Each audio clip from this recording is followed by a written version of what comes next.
बिस्मिल्लाहिर्रहमानिर्रहीम अस्सलामु अलैकुम इन्ना लिल्लाहि व इन्ना इलैहि राजिऊन। नाज़रीन, जैसा कि आपने अभी सुना भी होगा न्यूज़ में, पाकिस्तान के मायानाज स्टेज अदाकार कॉमेडियन उमर शरीफ इंतकाल कर गए। उमर शरीफ इंतहाई अच्छे इंसान थे, नो डाउट। आज मैं आपको उनकी डेथ के हवाले से जो पीछे 4-5 दिन की जो जर्नी उनकी थी, उस चीज़ के बारे में मैंने रिसर्च की है, वो आज आपको बताऊंगा। और वो किस तरह पिछले 4-5 दिन से पाकिस्तान और फिर जर्मनी में इंतकाल कर गए, अमेरिका उन्होंने जाना था। इस सफ़र के बारे में एक छोटी सी वीडियो आपकी खिदमत में आए।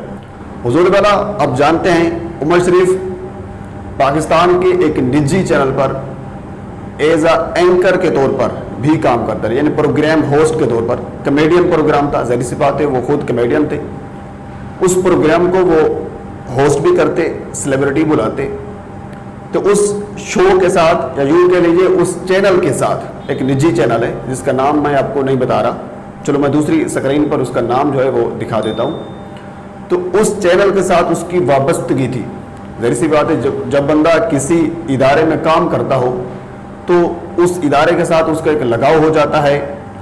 उस इदारे के जो बाकी लोग हैं वो आपको प्यारे लगते हैं, उस इदारे के साथ कह लीजिए कि वाबस्तगी हो जाती है, बंदे की एक याद उस इदारे के साथ हो जाती है। पाकिस्तान के सीनियर जर्नलिस्ट हैं वसीम बदामी साहब, आप जानते होंगे। वो चंद रोज़ पहले उमर शरीफ साहब के घर में जाते हैं उनकी अयादत के लिए। ये मैं आपको थोड़ा सा बैकग्राउंड बता रहा हूँ, यानी किस वजह से उनका सफ़र शुरू हुआ और कैसे उनका सफ़र इख्तिताम पजीर हुआ। वसीम बदामी साहब उमर शरीफ साहब के घर में जाते हैं उनकी अयादत के लिए। वो देखते हैं उनकी हालत ज़ार होती है और वो हुकूमत वक्त से अपील कर रहे होते हैं कि मुझे बैरून मुल्क इलाज के लिए मुंतकिल किया जाए, भिजवाया जाए।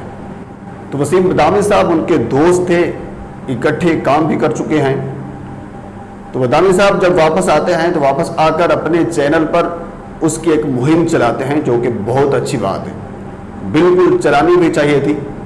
मैं जो ज़ाती तौर पर समझता हूँ कि उमर शरीफ साहब को बाहर मुंतकिल करने के लिए या उमर शरीफ साहब की आवाज़ को हुक्काम बाला तक पहुँचाने के लिए वसीम बदामी का बड़ा रोल है।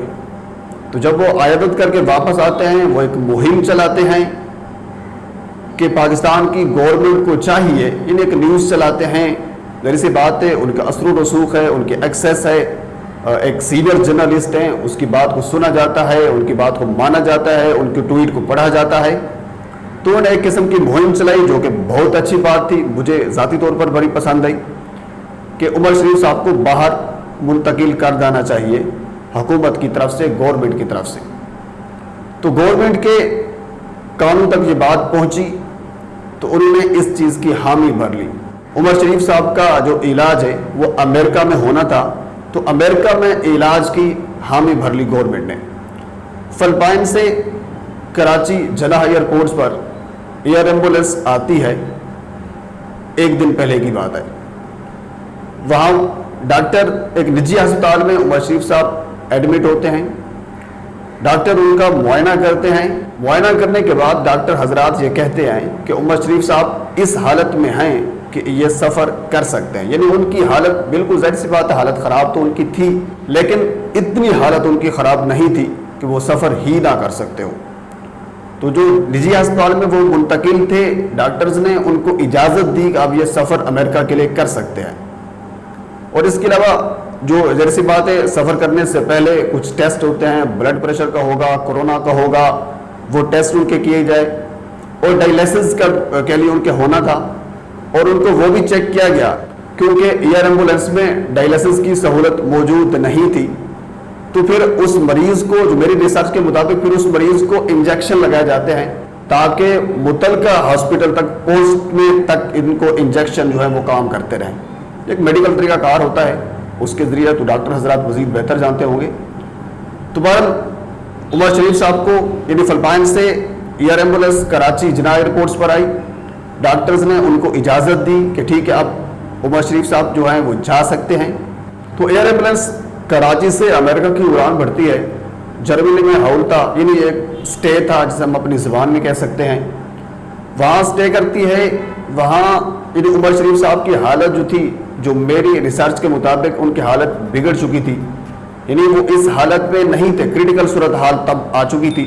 پاکستان سے جرمنی کا جو سفر ہے تقریباً 7 گھنٹے کا سفر ہے. 7 گھنٹے کا انہوں نے سفر طے کیا. جب وہ پاکستان سے اڑان بھر رہے تھے اس وقت ان کی کریٹیکل صورتحال نہیں تھی، لیکن جب وہ جرمنی پہنچے تو ان کی صورتحال کچھ کریٹیکل ہو چکی تھی. تو پھر ڈاکٹر نے یہ فیصلہ کیا ان کو جرمنی کے ہسپتال میں ایڈمٹ کیا جائے. جرمنی کے نیورنبرگ ہسپتال میں ان کو ایڈمٹ کیا گیا. وہاں ان کا علاج ہو رہا تھا اور ڈاکٹر حضرات نے یہ کہا کہ یہ تقریباً 2 دن تک، اگلے 2 دن تک بھی اس جرمنی کے ہاسپٹل میں رہیں گے، زیر علاج رہیں گے، کیونکہ ان کی حالت جو تھی وہ کریٹیکل حالت تھی. تو ان کا ڈائلیسس بھی وہاں ہونا تھا. اس کے بعد انہوں نے جب ان کی حالت کچھ اس قسم کی ہو جاتی کہ وہ یعنی سفر کرنے کے لیے یا ایئر ایمبولینس میں جانے کے لیے، جو بھی یعنی ایئر ایمبولینس کا سفر تھا جرمنی سے امریکہ کا، وہ جانے کے لیے اگر ان کی طبیعت کہہ لیجیے وہ ساتھ دیتی تو تب وہ اڑان بھرتے. ان کی طبیعت کی وجہ سے، جب ان کی طبیعت زیادہ کچھ خراب ہو گئی تھی تو اسی وجہ سے ان کو جرمنی کے ہسپتال میں منتقل کیا گیا تھا. ڈاکٹر نے 2 دن کا وقت دیا تھا کہ 2 دن تک ان کو یہاں رہنا ہوگا. اور ایک ڈاکٹر کے مطابق میں ریسرچ کر رہا تھا کہ ان کو نمونیا بھی ہو گیا تھا اور اس کے علاوہ بلڈ پریشر کا بھی ان کو مسئلہ تھا. ان کی وائف ان کے ساتھ تھی موجود، لیکن آج کچھ دیر پہلے خبر آئی پاکستانی وقت کے مطابق تقریباً صبح 12 بجے جرمنی میں وہ انتقال کر گئے. ان کی وائف نے، ان کی بیوی ان کے ساتھ موجود تھی، انہوں نے اس بات کی تصدیق کی ہے. ان کی سالی ان کے ساتھ موجود تھی، انہوں نے بھی اس بات کی تصدیق کی ہے. پاکستانی وقت کے مطابق تقریباً 12 بجے وہ انتقال کر گئے. انا للہ و انا الیہ راجعون. تو اس کے بعد پھر اب ان کی میت پاکستان لائی جائے گی. تو ناظرین، یہ ایک چھوٹی سی بریکنگ نیوز تھی، یا چھوٹا سا کہہ لیجیے ایک سفر کا خلاصہ تھا جو میں نے آپ کے سامنے عرض کیا. ان کو ایئر ایمبولینس پاکستان گورنمنٹ کی طرف سے دی گئی، یعنی جو بھی ممکنہ طور پر اقدامات ہوتے ہیں پاکستانی گورنمنٹ کی طرف سے کیے گئے. لیکن ہم مسلمان ہیں، ہمارا ایمان ہے، ہم یہ سمجھتے ہیں کہ ہر بندے کو، ہر زیرو انسان کو اس دنیا سے جانا ہے. عمر شریف کمیڈین تھے، ہمارے سٹیج آرٹسٹ کے بے تاج بادشاہ تھے، اب وہ اس دنیا میں نہیں رہے. انا للہ و انا الیہ راجعون. اللہ حافظ.